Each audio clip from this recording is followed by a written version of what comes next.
Why did you take our black? Why did you take our black?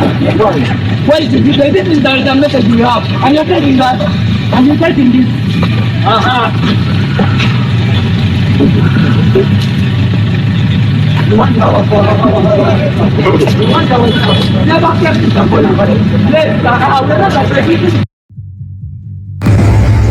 Bannayuganda bannange